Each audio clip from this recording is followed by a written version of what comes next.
स्वागत है दोस्तों आप सभी का हमारे इस YouTube channel think fast academy पर।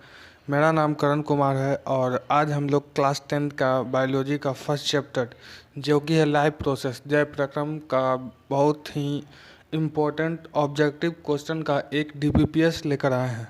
इसको हम लोग क्लास में ऑफलाइन देते हैं बच्चों लोग को ताकि उन लोग का प्रैक्टिस हो जाए। जो भी चैप्टर पढ़ें उससे जो इम्पोर्टेंट ऑब्जेक्टिव क्वेश्चंस आते हैं उस सब का एक बार प्रैक्टिस हो जाए बढ़िया से। तो आइए हम लोग भी करते हैं बायोलॉजी का फर्स्ट चैप्टर लाइफ प्रोसेस का एक बार ऑब्जेक्टिव का क्वेश्चन आंसर प्रैक्टिस। तो देखिए यहाँ पे पहला सवाल है, पत्तियों में गैसों का आदान प्रदान कहाँ से होता है। ठीक है, पत्तियों में गैसों का आदान प्रदान कहाँ से होता है? तो पत्तियों में गैसों का आदान प्रदान रंध्र के द्वारा होता है। आप लोग मार लीजिएगा, रंध्र के द्वारा होता है। ठीक है। दूसरा सवाल, जठर रस का निर्माण कहाँ होता है? जठर रस का निर्माण हमारे जो आहार नाल है उसमें अमाशय में होता है। ठीक है, और ये कितना होता है? तो 3 लीटर होता है जठर रस का निर्माण। ठीक है। उसके बाद अगला सवाल है, प्रकाश संश्लेषी अंगक किसे कहते हैं? तो प्रकाश संश्लेषी अंगक हम लोग हरित लवक को कहते हैं। ऑप्शन नंबर बी हरित लवक। ठीक है, देखिए प्रकाश संश्लेषी अंग पत्ती को कहते हैं, अंगक हरित लवक को कहते हैं और इकाई पर्णहरित को कहते हैं। ठीक है, चलो उसके बाद हम लोग आगे चलते हैं। चौथा क्वेश्चन बोल रहा है कि स्टोमाटा के खुलने और बंद होने की क्रिया को कौन नियंत्रित करता है? जो स्टोमाटा जिसको हिंदी में हम लोग रंध्र कहते हैं उस खुलता है और बंद होता है, तो इस खुलने और बंद होने को कौन नियंत्रित करता है?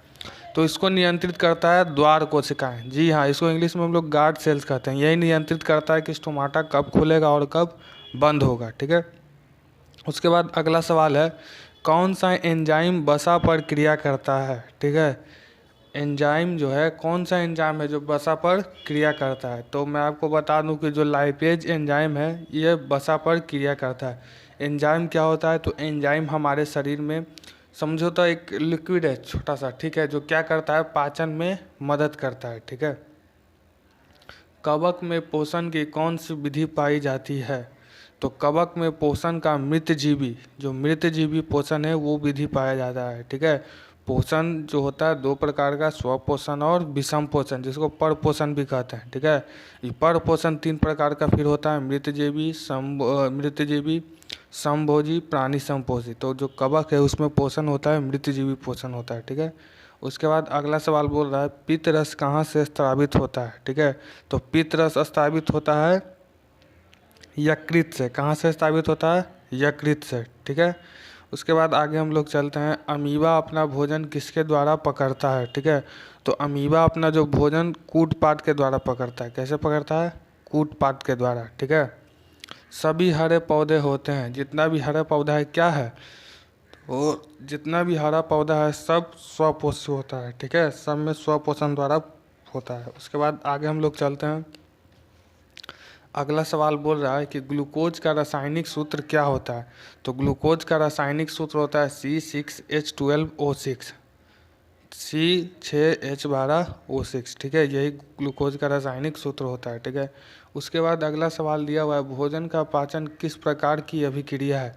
तो भोजन का पाचन एक उपचयन रासायनिक अभिक्रिया है। कैसा है? उपचयन। ठीक है।